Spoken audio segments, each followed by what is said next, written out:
Joyeux Noël à vous tous et à vous toutes. Et oui, nous avons été au rendez-vous aujourd'hui et dans cette journée spéciale, dans cette saison spéciale de fin d'année où il y a pas mal de repas de famille, pas mal de rencontres, il peut aussi y avoir des tensions et des tensions qui ont été là toute l'année mais auxquelles on n'a pas dû faire face parce qu'on ne s'est pas forcément vu.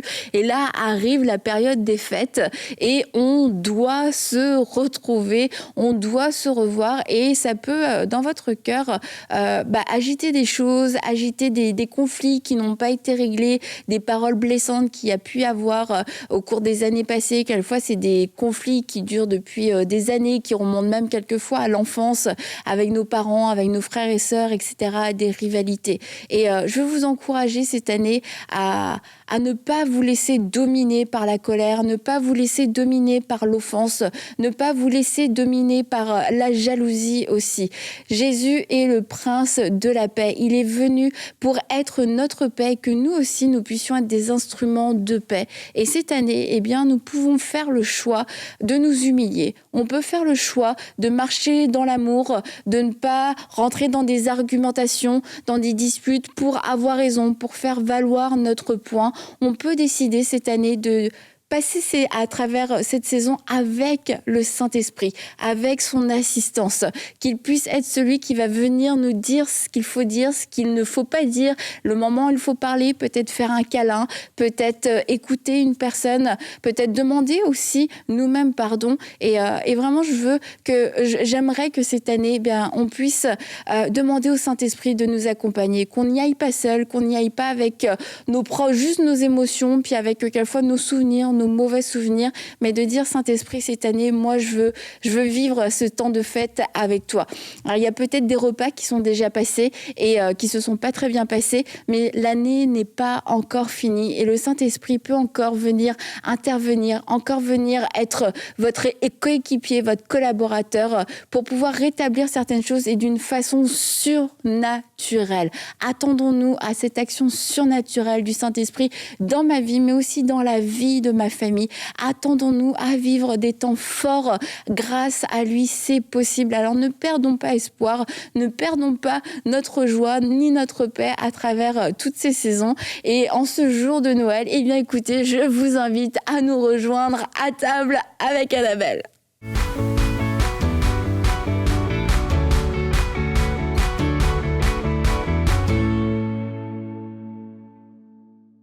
Joyeux Noël à vous toutes. Joyeux Noël. Bonne fête les filles. J'ai cru que t'allais chanter.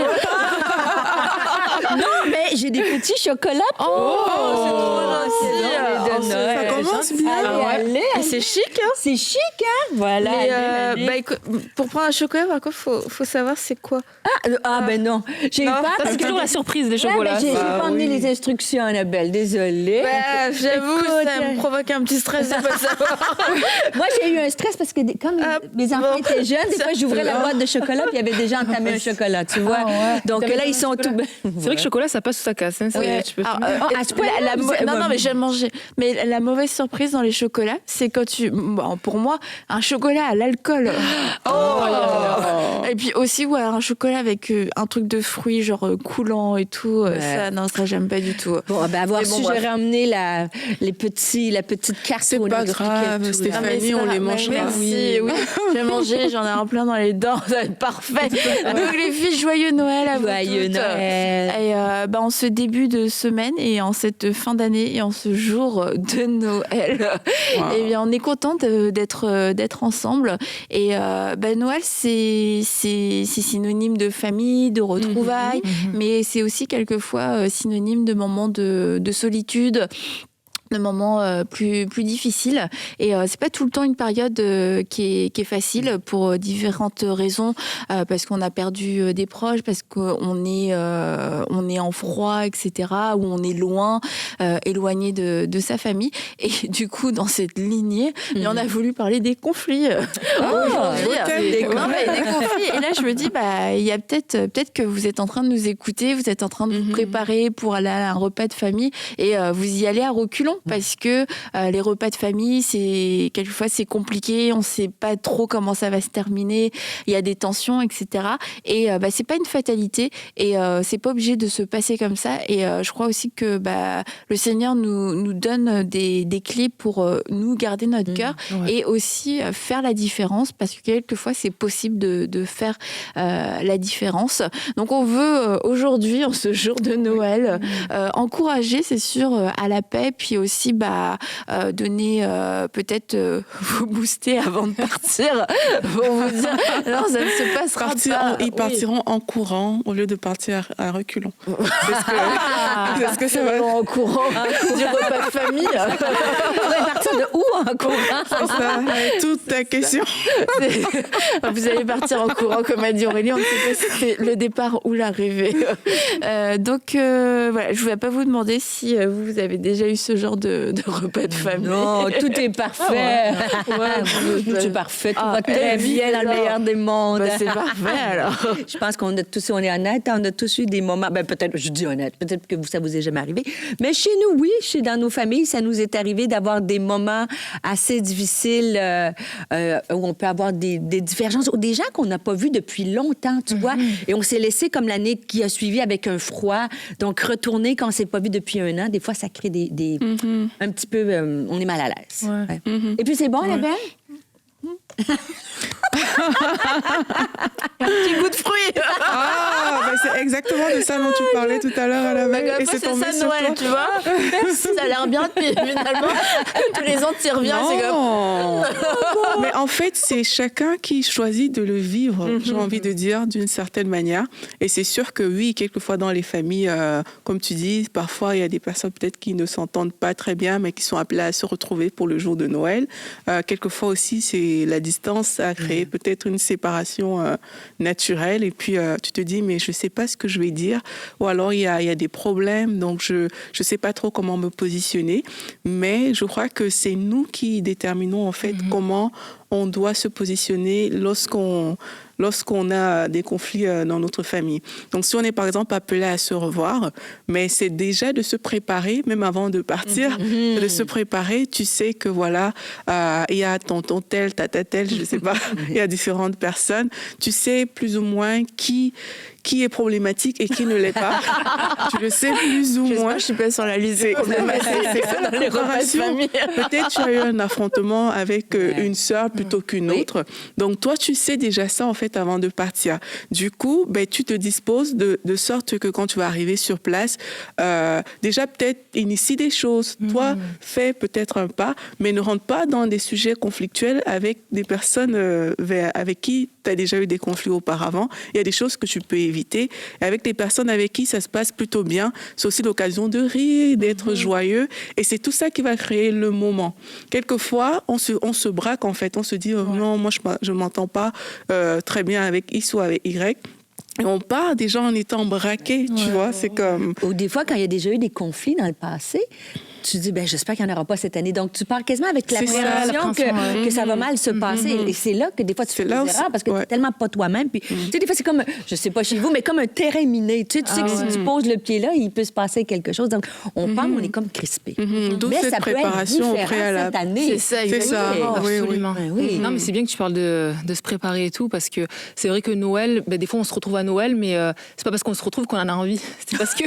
Non, mais c'est la famille, c'est la tradition. Tu te dis, il faut qu'on se revoie, qu'on se retrouve. Voilà, c'est comme la tradition familiale. Mais c'est ça, comme tu dis, c'est de se dire, écoute, s'il y a bien un jour, je pense, où il faut chercher la paix, il faut chercher l'harmonie, il faut chercher l'amour, c'est bien à Noël. Donc, 364 jours, tu peux être en chicane, mais... D'ailleurs, conseil de l'année. Non, je plaisante, mais voilà. Aujourd'hui. Non, mais de te dire, peut-être que c'est la journée qui peut faire la différence. C'est la journée, effectivement, où comme tu le dis, je prépare mon cœur. La journée où ça sera différent, ne pas arriver avec, comme tu le dis, cette appréhension de se dire, et si c'est comme l'année passée, et s'il y a encore ça ici. Non, Seigneur, hier c'était hier, aujourd'hui c'est aujourd'hui. Et moi, je veux être dans l'espérance que ça va bien se passer. Et puis, on a une responsabilité, comme tu dis, de nous-mêmes. Déjà, on peut véhiculer cet amour, véhiculer cette paix et choisir, déjà par nous, par notre attitude, de faire une différence. Et déjà, ça peut faire la différence. C'est ça, c'est nous la même lumière. des fois, on peut partir nous-mêmes avec des déceptions dans notre cœur. Des fois, dès quand tu arrives dans cette période-là, quand les choses se sont pas passées comme tu pensais, peut-être avec tes... Tu sais, des fois, surtout les femmes, on prépare le repas, on fait beaucoup de choses, et des fois, les choses ne se passent pas comme on pensait, l'harmonie. Et là, il faut aller, en plus, donner, à rencontrer d'autres membres de la famille. Donc, c'est vrai qu'il faut se préparer, puis aller voir nos émotions à l'intérieur pour partir, pas le cœur chargé. Parce que quand on est chargé, on est encore plus susceptible, tu vois, de recevoir une parole qui est, tu sais, style, elle te fait bien, ta robe, mais... Non, mais en fait, tu risques de tout prendre mal, tu vois. Tu risques de prendre mal les choses, même les bonnes choses, parce que, justement, tu n'es pas préparé ou parce que tu es parti déjà avec plein de choses dans ta tête. Et c'est aussi pour ça qu'on doit se rappeler que si on est enfant de Dieu, c'est nous la lumière, en fait. C'est qu'on est appelé à briller dans notre environnement et à prendre des coups, j'ai envie de dire, s'ils sont donnés, tu vois. Quelquefois, le manque de préparation fait que, justement, tu peux vraiment avoir affaire, je dis ça comme ça, à une tata très satirique, par exemple, qui va peut-être te lancer quelque chose. Mais quand tu es préparé à ça, ta réaction est différente. Tu vas pas rentrer dans le conflit. Ah bon, tata, qu'est-ce que tu veux dire? Tu es en train d'insinuer. Tu vas pas rentrer là-dedans, en fait, parce qu'il y a une préparation. Tu vas peut-être te tourner vers une autre tata, tu vas dire... En fait, tu vas en faire un sujet de rigolade. Voilà. Tu vois, c'est aussi ça, la préparation. C'est de rire de certaines choses. La personne va penser que tu te moques d'elle. Au moins, ça change la réaction à créer la surprise. Mais c'est ça, c'est que trop souvent, on va et quand t'es pas préparé, je sais pas si ça vous est déjà arrivé, même de façon générale, sortant du cadre des fêtes de Noël et tout, mais tu arrives dans une situation où il y a des personnes colériques. C'est le fait de vouloir, des personnes avec qui tu as des conflits, c'est le fait de vouloir justifier parfois qui enfonce encore la situation, en fait. Ça. C'est la position, si tu as une position d'affront, de toi tu dis ça, moi je dis ça. Que tout de suite, t'arrives préparé, mais de la mauvaise façon. Elle va me dire ça. Je vais répondre ça, je vais répondre ça. Puis après, c'est aussi, tu vas dire, tous les ans, c'est la même chose. Mais si tous les ans, c'est la même chose, justement, j'ai cet avantage de me dire, je sais exactement ce qu'on va me dire, les pics qu'on va pouvoir me lancer. Alors peut-être c'est moi qui suis trop susceptible, et puis c'est à moi aussi de grandir, et puis de pas... Tu sais, je me dis, si à 16 ans, on me disait les mêmes choses, mais qu'à 41, je m'identifie totalement à ce que je fais. Moi aussi, je vois très bien ce que tu veux dire. Et qu'on me dit les mêmes choses, mais que toi, que moi, j'ai la même réaction, je lui dis, c'est à moi. Attends, Annabelle, grandis. Tu peux pas réagir de la même façon. Ça fait depuis, au bout de tant d'années, si la personne, elle, n'a pas changé, toi, s'il te plaît, change. Et donc, c'est de se préparer, mais pas avec un esprit de revendication, de vengeance. Et aussi, une chose qui, moi, me fait du bien à Noël, c'est de faire les choses de bon cœur. De pas, parce que, comme tu disais, alors, il y a beaucoup de traditions autour de Noël, mais du coup, traditions vraiment reliées au devoir. Et tu sais, il y a quelques mois, on est allé avec Yveline, elle a fait une conférence à Ottawa, puis elle avait partagé sur le fait de faire les choses par devoir, comme Marthe était en train de préparer à manger quand Jésus est venu. Et Yveline expliquait que ce que Marthe faisait, c'est pas une mauvaise chose. Et le fait de recevoir à Noël, c'est pas une mauvaise chose. Mais quand tu le fais par devoir, tu as des attentes qui sont reliées au devoir. Tu t'attends à quelque chose, tu t'attends à une forme de reconnaissance ou de récompense quand et ça tout. Vient pas, et puis quand ça vient pas, tu sais, ça crée une déception. Et quand tu fais les choses vraiment juste de bon cœur, je vais recevoir parce que ça me fait plaisir de recevoir. En fait, t'es juste là pour donner et t'es pas comme en train de passer à la fin du repas, tu sais, pour une petite quête de compliments, de reconnaissance. Et puis même s'il y a une parole malheureuse qui s'est échappée, t'étais pas à l'affût. Voilà, tu vois, en plus ils ont dit ça. Et ça, je crois que c'est quelque chose d'important en général, mais particulièrement peut-être dans les temps des fêtes, de se dire qu'est-ce que je fais par devoir et qu'est-ce que je fais par bon cœur. Et ça ne veut pas dire qu'on va en faire moins, mais on va avoir une autre attitude et puis beaucoup moins de pression aussi. Et aussi d'avoir le cœur. Tu sais, quand Jésus dit « J'étais nu, vous m'avez vêtu, j'étais en prison ». Mais en fait, de se mettre, comme moi, je vais recevoir cette année pour le jour de l'an. Et c'est avec la famille de mon mari, c'est presque 30 personnes, tu vois. Donc, je me dis « Ouf, quand même, c'est quand même beaucoup ». Et là, je me suis dit... Chacun ramène quelque chose, tu fais moi, je suis portée à tout faire, tu vois. Donc, mais là, peut-être cette année, je vais changer. Mais je me disais... rapporter quelque chose, la famille. On a super du plaisir, c'est agréable. Ça peut... Mais je me dis, quand même, c'est du boulot. Mais j'essaie de me dire, chaque personne que tu vas servir, c'est comme si c'était Jésus. Mais oui. Tu as l'impression de dire, c'est comme si je veux faire un beau... peux venir? Avec plaisir, Annabelle. Peut-être le 2 janvier après, pour les restes. Mais tu vois, au lieu de voir ça comme un fardeau, mais c'est sûr que c'est du boulot, mais je me dis, c'est un moment pour impacter puis montrer l'amour de Jésus puis briller dans cette période de Noël. Mais c'est là qu'il faut être prête parce que des fois, nous-mêmes, on arrive à Noël, le réservoir qui est vide. Donc, peut-être un bon conseil, c'est la semaine avant de se préparer à se remplir, pas juste de chocolat et de choses, mais se remplir spirituellement, puis de le prendre comme une mission aussi, de dire, c'est pas juste si on reçoit, mais les gens qu'on va rencontrer, de dire, j'ai une mission envers... Peut-être que cette année pourrait être un Noël différent. C'est ça. C'est chouette, ça. Ouais, comme tu dis, Stéphanie, c'est vrai que il faut vraiment avoir cette notion aussi du royaume, puis pouvoir voir un peu comme Jésus et de se dire, les gens qui vont venir chez nous, voilà, moi, je veux agir comme une chrétienne, je veux pouvoir aimer, je veux pouvoir donner, je veux pouvoir servir. Et je pense que c'est vraiment important. Puis même dans les choses qui vont être dites, des fois, de réussir à prendre du recul et de se dire, OK, peu importe ce que les gens vont me dire, moi, je vais aimer et je vais voir au-delà. Et je sais que même moi, parfois, dans la vie de tous les jours, c'est vrai que les gens vont te dire des choses, puis ça peut peut-être te blesser, ça peut peut-être t'affecter. Mais de prendre un recul et de se dire, non, je veux pas me laisser avoir. Je sais que l'ennemi... lui, va vouloir diviser. Et avant tout, c'est dans la famille qu'il va vouloir vraiment diviser, puis nuire en fait à l'harmonie, à l'amour, et de se dire, moi, il y a un verset qui dit que on remporte, on est vainqueur du mal par le bien. Et je pense que c'est vraiment cette disposition de cœur qu'il faut avoir. Et lorsque quelqu'un te dit quelque chose, dit non, je vais pas me laisser avoir par l'ennemi, je vais me tenir ferme. Et moi-même, ce que je fais des fois, au-delà de ça, pour même être vraiment vainqueur du mal par le bien, c'est que je me dis, peut-être que ce qu'elle m'a dit, la personne, ça m'a affectée, mais moi, je vais prier pour la personne, tu vois. Non seulement je vais pas prendre ce qu'elle me dit, je vais garder mon cœur, mais en plus je vais renverser peut-être ce que l'ennemi essaie de faire et puis je vais prier pour que finalement, non seulement l'ennemi n'a pas d'impact sur moi, mais en plus, tu vas bénir la personne. C'est comme ça que tu retrouves Laure à la cuisine. Je prie pour toi. Mais là, tu as un super bon point. Des fois, c'est comme un piège. L'ennemi, il veut nous piéger dans le sens de qu'on tombe dans cette trappe-là et une fois que tu es là, tu brises le contact, ton témoignage, tu es triste, ça peut même influencer. Et c'est fou parce que le mot offense, là, les conflits, ça vient de scandalon. Hein. Et dans le terme, c'est vraiment comme un bâton qui ouvre une cage. Et quand les animaux, ils rentrent dans la cage, ils ont un appât, puis lorsque le scandalon, l'offense, pam, tu sais, je l'ai déjà enseigné, et là, t'es piégé dans cette cage-là. Et des fois, je sais pas si, en tout cas, moi, j'aime garder cette image-là comme si l'ennemi, il met du beurre d'arachide là, avec un conflit ou, tu sais, un commentaire moche, là, puis là, j'ai envie de rentrer dans la cage. Et le scandalon, tu sais, l'offense vient me trapper. Puis j'essaie de me dire, cette année, parce que j'ai des défis aussi, tu sais, je suis plus fatiguée, je me dis, non, cette année, je n'entre pas dans cette cage-là, dans cette trappe-là d'être pris avec l'appât de l'ennemi qui vient te... Et il faut voir aussi ce qui est... c'est quoi, tu dis vaincre le mal par le bien, être vainqueur du mal par le bien, c'est quoi mes victoires, en fait? Et si ma victoire, c'est le meilleur repas, le nanana, c'est là où aussi je vais être dans peut-être une forme de performance.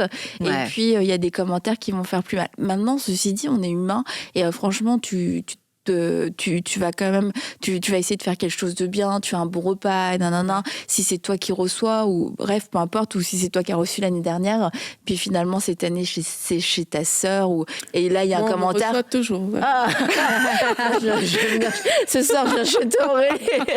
Et puis tu vois, c'est des commentaires qui arrivent dans les familles.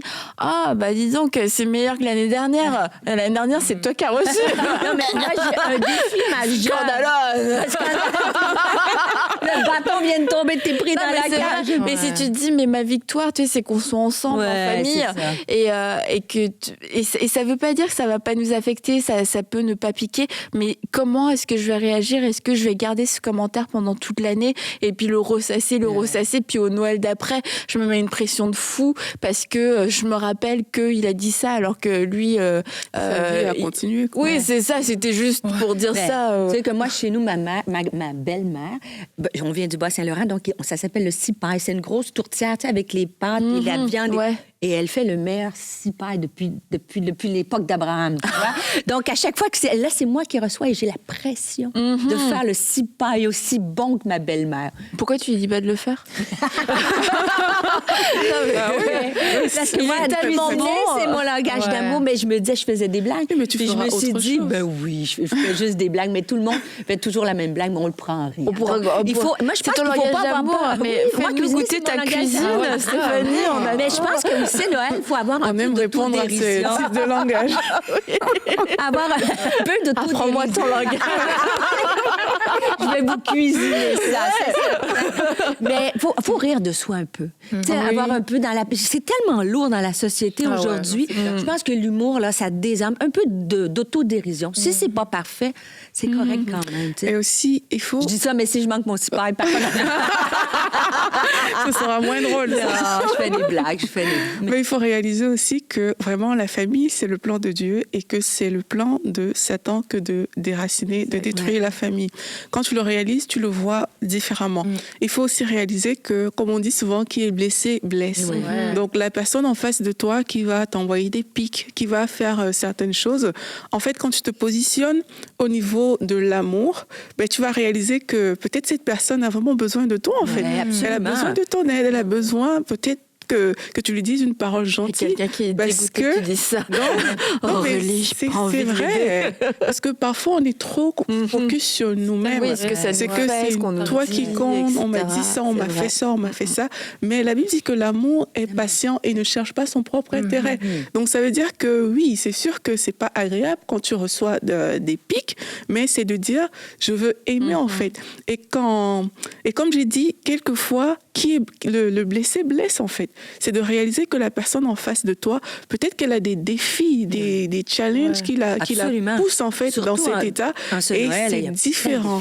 Tu vois, c'est différent. La perception est différente. Le regard que tu vas poser sur cette personne est différent. Tu vas parler du devoir. Tu feras pas des choses juste par devoir familial et tout, mais par amour. Parce que la force qui va agir, la force du regard que tu poses sur cette personne-là, c'est une force différente qui vient vraiment de l'amour et ça change tout. C'est ça qui te permet de rire de certaines situations. Tu dis non, mais regarde là, tu n'avais pas bien vu, tu avais été jeune. Ce soir, et on va voir, il y en a une qui rit, l'autre qui prie. Qu'est-ce qui t'arrive?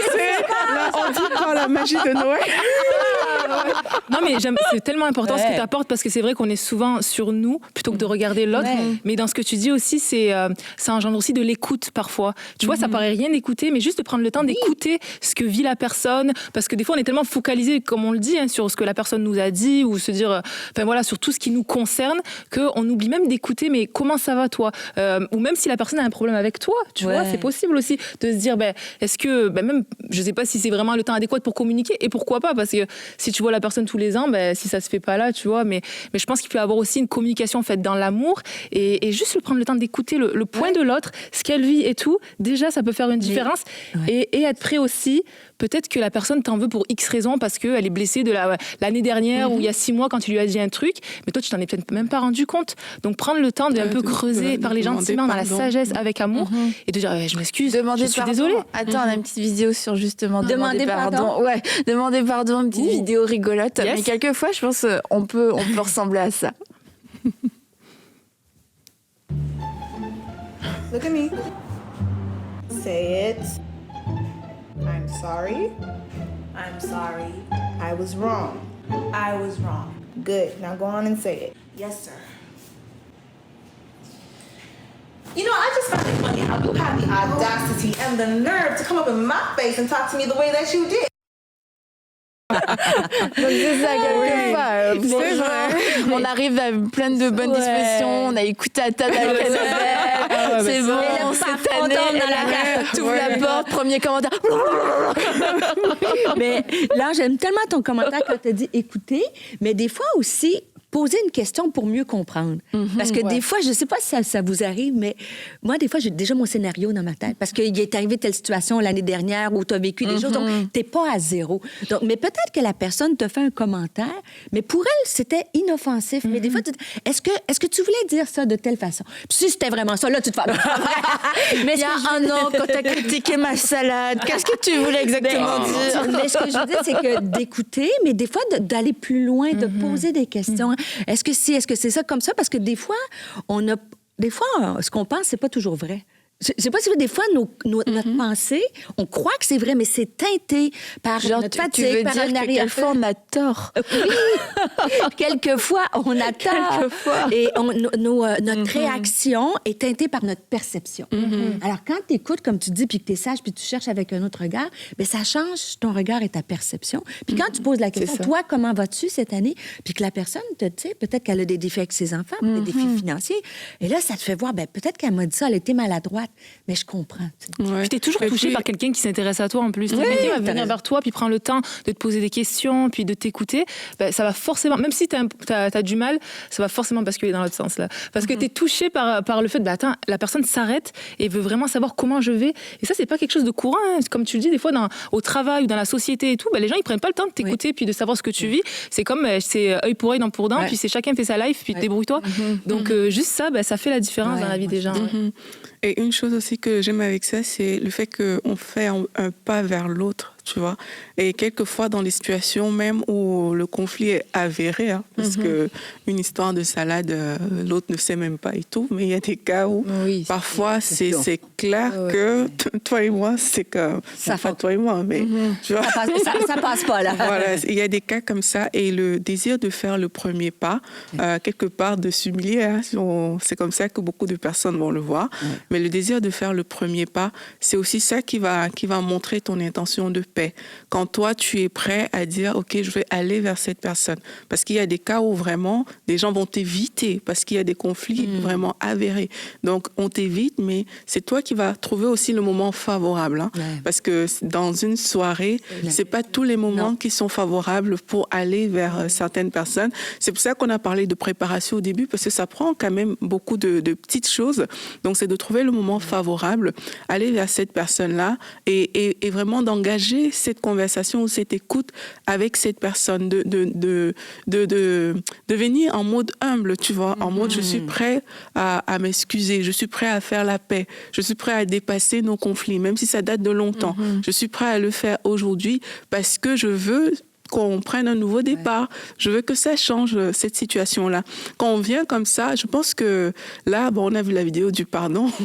C'est pas le temps d'argumenter. C'est pas le temps de vouloir trop donner son point de vue, même si la personne pique, même si la personne elle est agressive, ben c'est à nous de faire profil bas, en fait. Et ce qui arrive aussi, c'est que quelquefois, on va profiter, ou Noël nous offre, la fin d'année nous offre l'occasion de se voir, mais ça ne veut pas dire que c'est à ce moment-là qu'on doit régler les choses.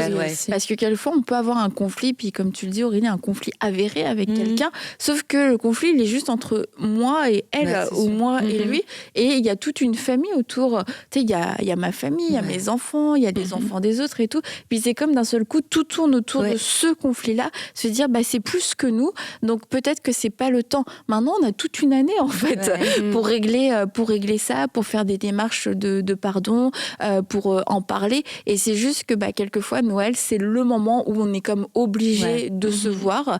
Et puis, c'est pour ça que les conflits ressortent à ce moment-là.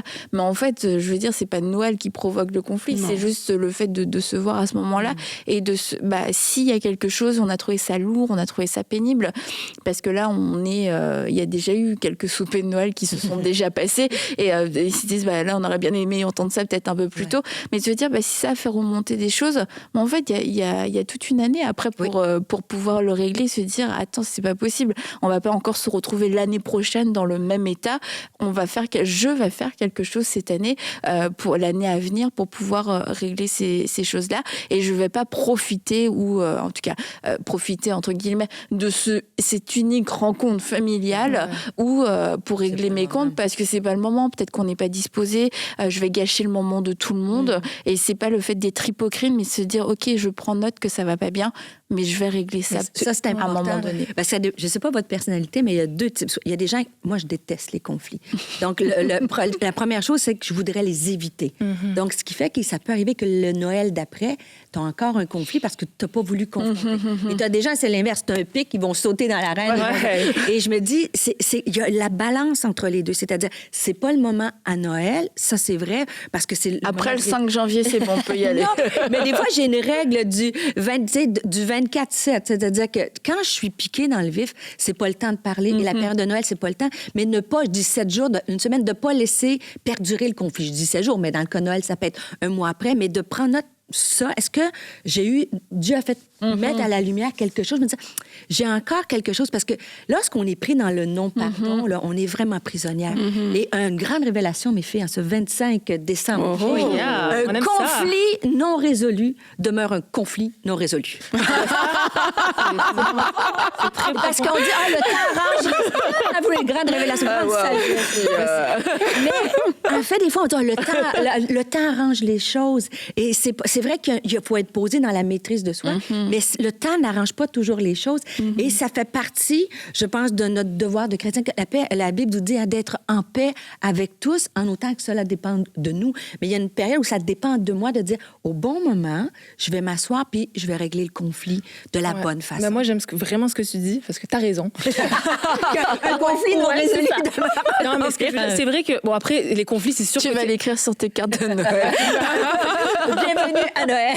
Non, mais en termes de conflit, honnêtement, c'est super large. Il peut y avoir l'histoire de la salade, il peut y avoir un truc Ça va super plus loin, familial qui est vraiment là depuis longtemps, donc c'est sûr que c'est à nuancer. Moi, je pense que pour des petites choses, se taire n'est pas la solution. On pense que des fois, la paix, c'est se taire, mais non, des fois, c'est vrai que prendre 2 minutes pour une petite conversation et tout, pour des choses un peu plus futiles, je pense que c'est pas mauvais en soi, et ça peut juste permettre de lâcher prise, de se libérer, parce que si tu parles pas, en fait, tu penses que tu as la paix, mais c'est dans ton cœur qu'il y aura pas la paix. Donc finalement, c'est toi qui va subir tout ce truc-là. Donc, si c'est des petites choses, vaut mieux pouvoir en parler et tout ça. Mais après, c'est sûr qu'il y a des choses où il y a des gros conflits aussi qu'on n'imagine pas. Et là, effectivement, ce n'est pas le temps pour en parler. Des fois, en plus, tu es face à des gens qui veulent pas écouter du tout. Peut-être que tu as déjà essayé Ils ont à déjà plusieurs bu reprises. beaucoup de verre. Il y a beaucoup de verre. Des fois, il y a un phénomène alcool aussi. Il y a le phénomène d'alcool et tout. Puis les inhibitions. Puis des gens qui veulent juste pas entendre, qui sont comme insensés, comme la parole de Dieu dit. Donc, tu essayes de parler, puis tu essayes de communiquer, mais ça ne fonctionne pas. Et il y a quand même des conflits où il faut garder son cœur avant tout et dire, mais Seigneur, je te fais confiance et je sais que tu vas t'en occuper. Il y a aussi cette sphère-là de prière où on est aussi impuissant parce qu'on ne peut pas faire grand-chose et garder son cœur, réussir à relâcher, mais de dire, Seigneur, je sais que tu vas t'occuper de ma situation et prier, en fait. Il y a quelques semaines, Nadine a fait une rubrique dans Bonjour chez vous qui concernait justement les fêtes de Noël et tout. Et elle a dit l'attitude qu'on peut avoir lorsqu'on se retrouve dans un environnement familial. Et l'un des points qu'elle a dit, c'est qu'il faut savoir quand partir aussi dans ces temps-là. Vrai, c'est sage. Parce que parfois, tu vois, tu vas discerner que là, je suis venue, j'ai fait des choses pour ma famille et tout, c'est très bien, on a eu un bon moment ensemble, mais vient un moment où tu peux discerner que mais là, c'est le temps de tirer ma révérence et il faut pouvoir le faire en fait. Parce que parfois, ça a basculé à un certain moment clé où les personnes n'ont pas su dire au revoir, bye bye, c'est vraiment une belle soirée qu'on a passée ensemble et tout. Et là, ça a basculé parce qu'il y a peut-être eu un peu trop d'alcool, il y a eu beaucoup de choses qui se sont passées, les langues se sont déliées facilement et puis ça a renoué de vieilles affaires et tout. Ça a comme empirer même parfois le conflit. Donc aussi, en tant qu'enfant de Dieu, on doit savoir quand partir.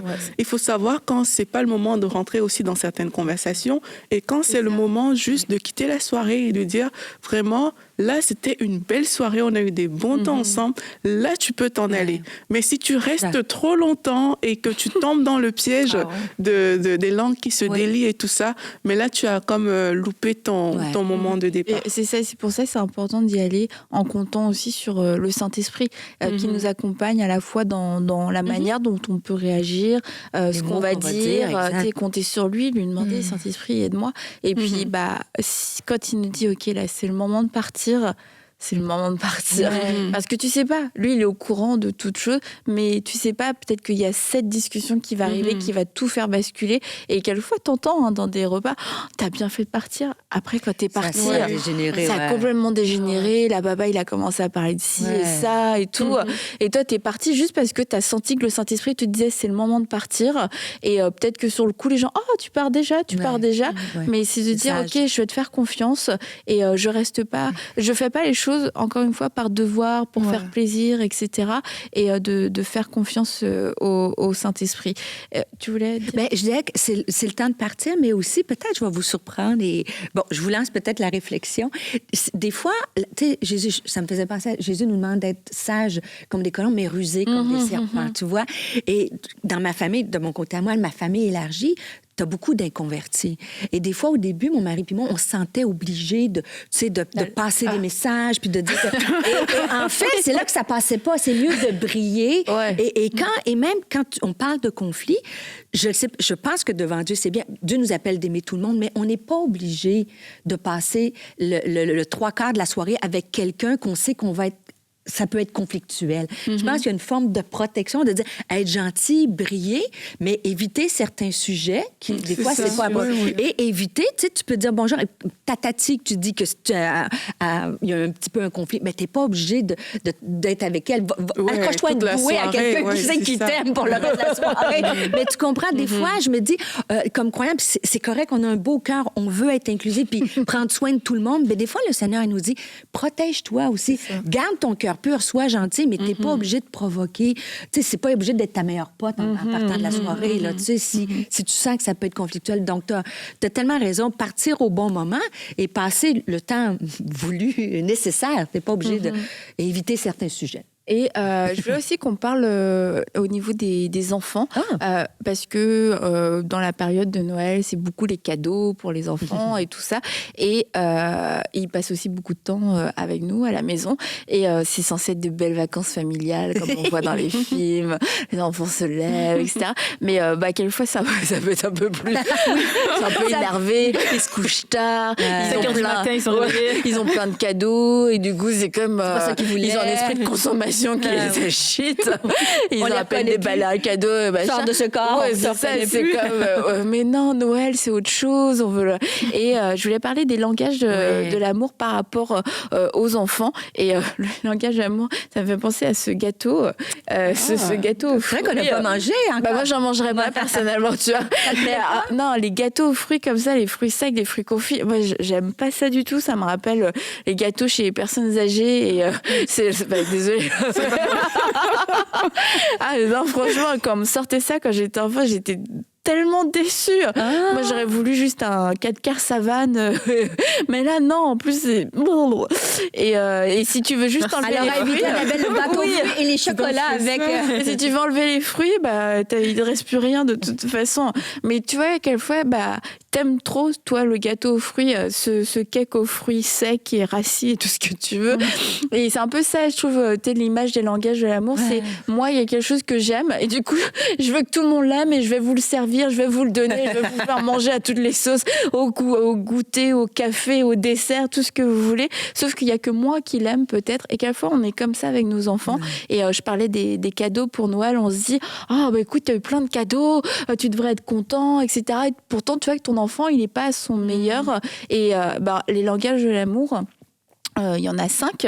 Donc oui, il y a les cadeaux, il y a le toucher, il y a les paroles valorisantes, les services rendus et les temps de qualité. Donc en fait, les cadeaux, c'est un parmi les 5. Et c'est quand même pas mal. Ouais, c'est quand même pas mal. Et en fait, de façon générale, même en dehors de Noël, je pense que c'est important de pouvoir connaître, savoir déjà qu'il y a des langages de l'amour et que nos enfants, ils ont une façon de se sentir aimés. Et on peut en avoir 5 enfants et peut-être que chacun va avoir un langage d'amour différent, ce qui ne facilite pas la tâche. Et que, mettons, on a 2 enfants. Ils ont chacun un langage d'amour. Il y en a un, ça va être le toucher. Il y en a un, ça va être les paroles valorisantes. Mais moi, mon langage, par exemple, ça va être les services rendus. Ça veut dire qu'on a 3 langages différents.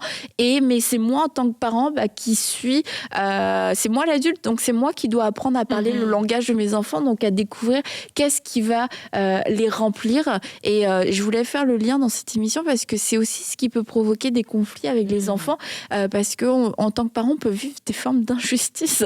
Non.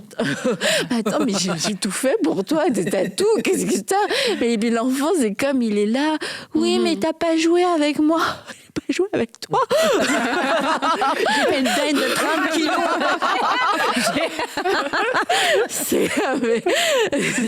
C'est comme, mais frappe-moi.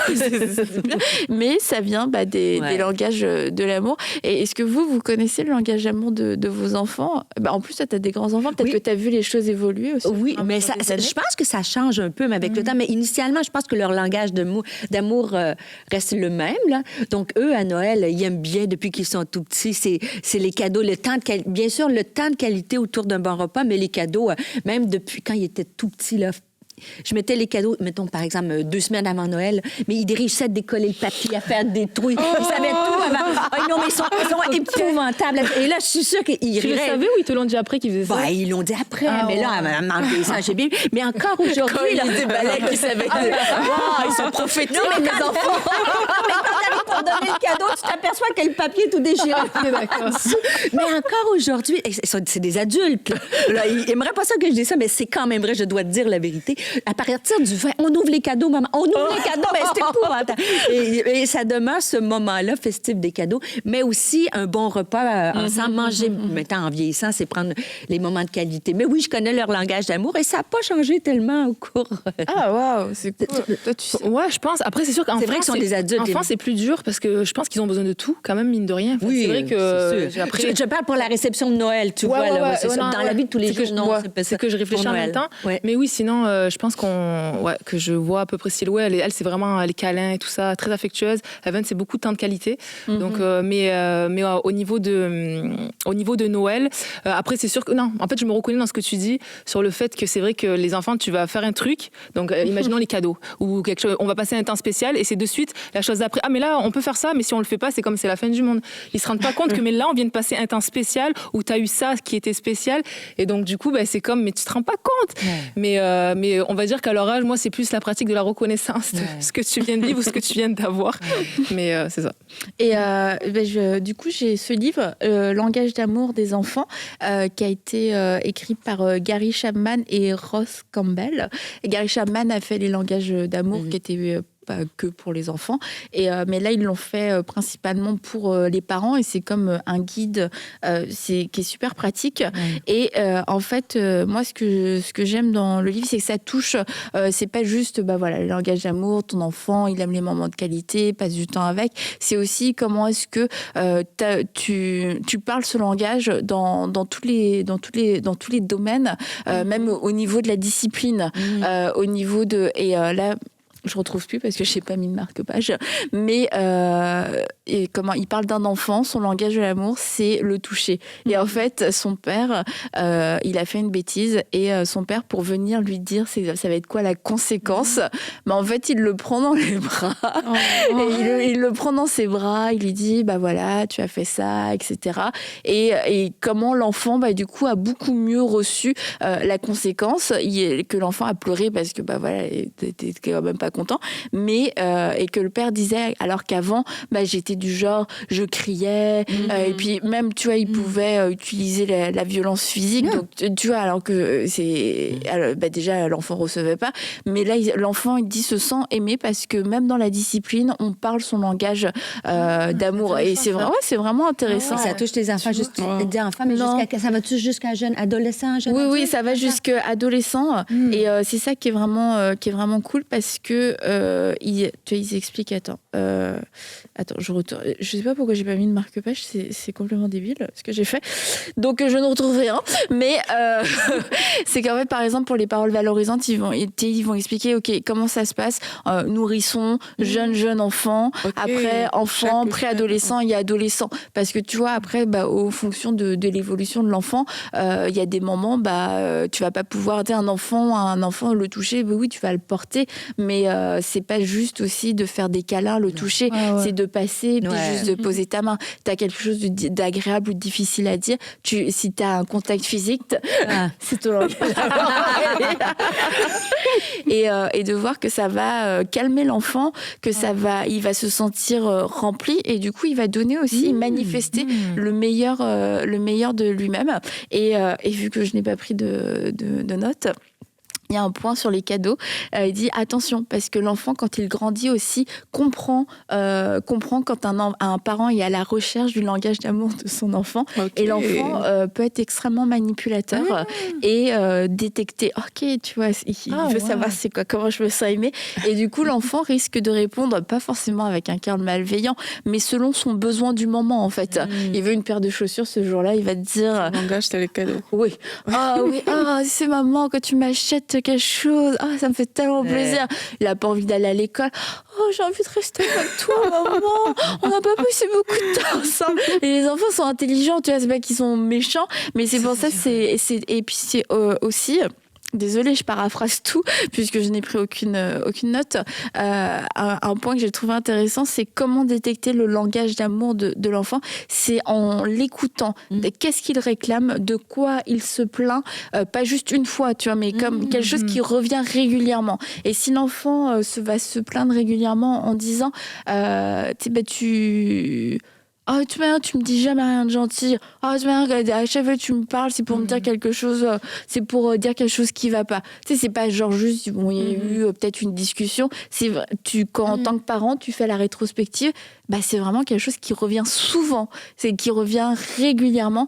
Ça veut pas dire que je dis jamais rien de gentil, que je dis toujours quelque chose de méchant, mais ça veut peut-être dire c'est son langage et du coup il a besoin de plus et que moi j'ai peut-être parlé d'autres langages et du coup ça l'a pas rempli. C'est ça qu'il est en train de venir demander. Oui, mais tu sais, j'aime beaucoup les fraises, merci maman, tu m'as donné plein de fraises, mais moi j'aime beaucoup le chocolat en fait. Donc tu fais plein de gâteaux aux fruits. Merci beaucoup, j'aime bien ça, mais en fait j'ai envie de chocolat. Est-ce que on mange jamais de chocolat à la maison? On mange plein de desserts. Oui, mais on mange pas de chocolat. Et si c'est quelque chose qui revient, tu te dis c'est ça le truc, le langage de mon enfant. Donc c'est un travail. C'est vraiment un travail. Mais c'est un travail parce que là je soulève une question. Je sais. Non, mais parce que supposons que lire le livre. J'ai pris aucune note.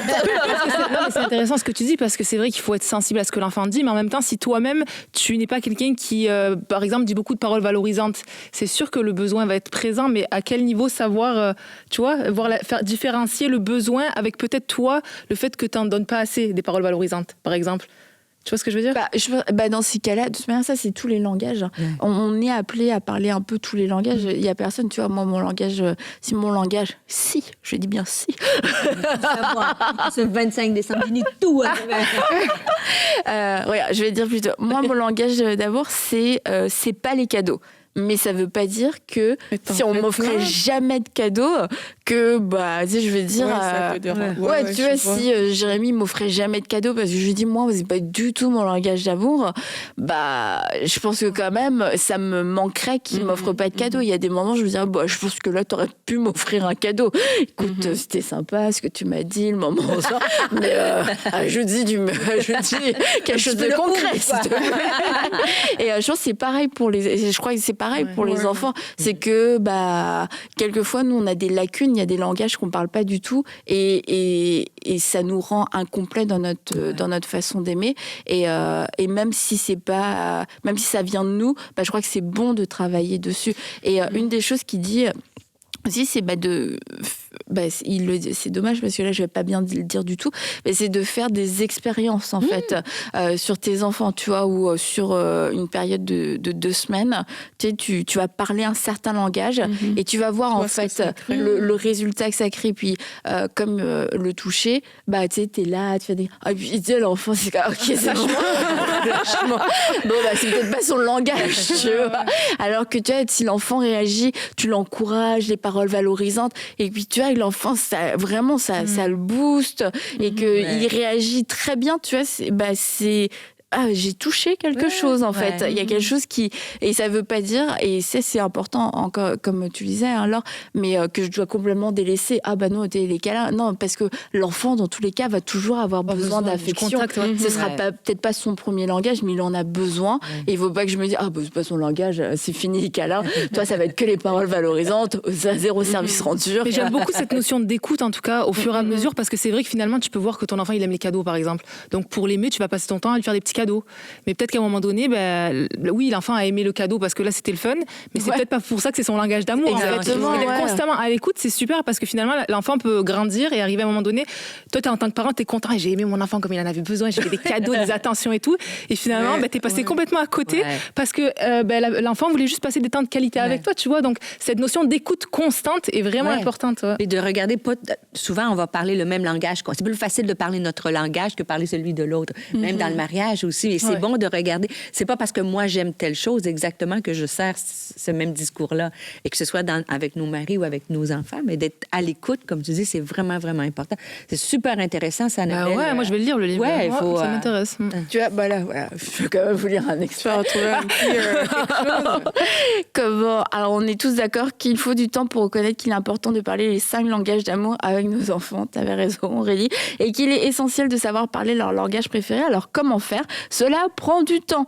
Et tu vois, il va dire, avec un nourrisson, vous devez exprimer votre amour dans les 5 langages. C'est ainsi qu'il se développera harmonieusement sur le plan affectif. Donc, tu vois, dès le début, en fait, c'est à nous, en tant que parents, de se dire, je dois être sur tous les fronts parce que ça comble quand même un besoin. Et même nous, en tant qu'êtres humains, on a tous ces besoins, mais à plus ou moins forte dose. C'est ainsi qu'il se développera harmonieusement. Mais très tôt, si vous utilisez les 5 langages, vous commencerez à deviner celui auquel il est le plus sensible. Par exemple, tel enfant réagira peu au son de la voix maternelle, alors que pour tel autre, ce sera un puissant facteur d'apaisement. Un enfant sera calmé par la présence d'un adulte, alors qu'un autre n'y fera même pas attention.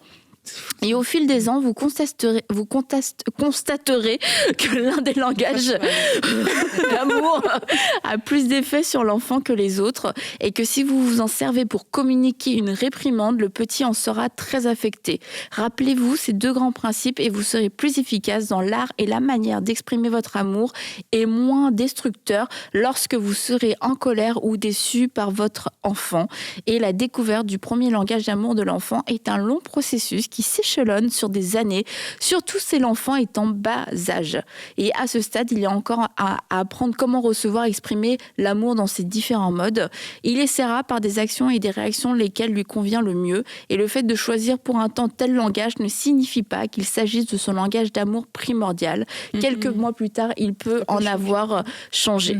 Donc voilà, donc ça donne un petit peu l'idée générale des langages d'amour. Mais on peut commencer, même si notre enfant a 15 ans, c'est juste comme je dis, c'est d'être vigilant à ce moment-là, que l'enfant essaye pas de trouver un parti et que c'est juste parce que je veux un truc qui coûte cher. Mon langage, c'est les cadeaux. Mais c'est interpellant parce que vraiment, tu vois, il parle du nourrisson et tout ça, de différentes étapes de la vie. Et aussi, ce que tu viens de dire, c'est qu'il n'est pas trop tard.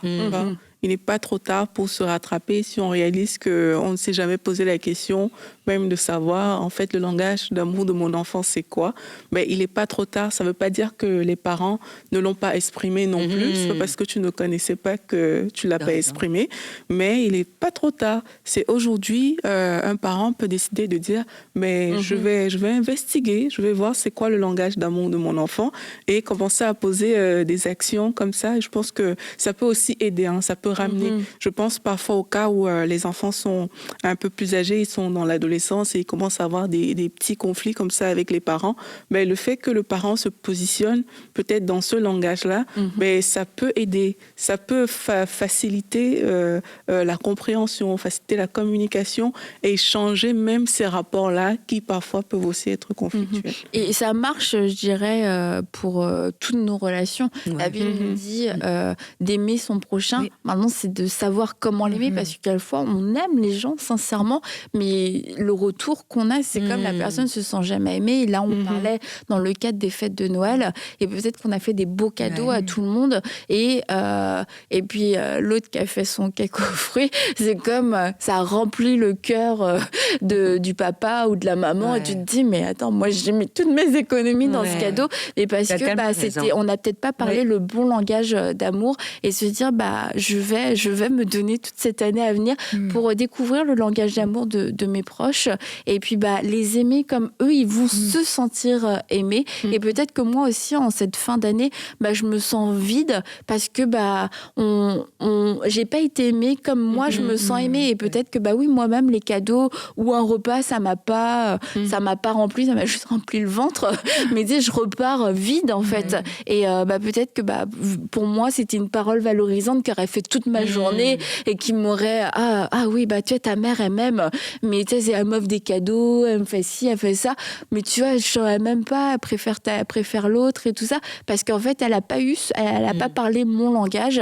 C'est de comprendre, c'est pas parce que l'autre ne parle pas mon langage qu'il ne m'aime pas, et puis vice versa. C'est pour ça aussi que d'autres gens que moi j'aime ne se sentent pas forcément autant aimés que ça par moi. Ouais, et vite fait pour rebondir, aussi, du coup, surtout dans ces temps des fêtes et tout, être intentionnel. Et là, on parle des enfants, mais même de façon générale, de pouvoir juste dire un petit compliment. Parce que comme tu dis, il y a des gens qui ont peut-être pas reçu ça et qui sont en carence au niveau des paroles valorisantes, d'un petit service, d'un petit quelque chose. Donc peut-être, regardons autour de nous, puis soyons intentionnels. On ne sait pas la différence. Si tu apportes un café à quelqu'un, tu fais un sourire, tu dis un compliment, ça va peut-être faire la différence dans la vie de quelqu'un. Donc ne négligeons pas ces petites actions qui peuvent vraiment toucher le cœur des gens, et encore plus pendant ce temps des fêtes. Ouais, je trouve que c'est une période tellement propice pour ça, pour être à l'écoute puis donner des paroles réconfortantes, des gestes, des temps de qualité, d'être à l'écoute des besoins. En tout cas, nous, Stéphanie, on attend l'invitation pour manger. Répondre à ton langage d'amour. On veut se laisser aimer par ton langage. Ça va me faire un immense plaisir. On attend, et puis peut-être qu'on partagera ça, Stéphanie. On partagera ça. J'espère que les gestes, c'est réconfortant pour toi dans ton langage d'amour, parce que j'arrête pas d'y prendre un bras comme ça. Vous pouvez nous suivre sur les réseaux, à table avec Annabelle, et on peut, peut-être qu'on verra 15 jours, on a été invité chez Stéphanie. Très bientôt, préparez-vous. En tout cas, joyeux Noël, les filles encore, et puis on se retrouve demain.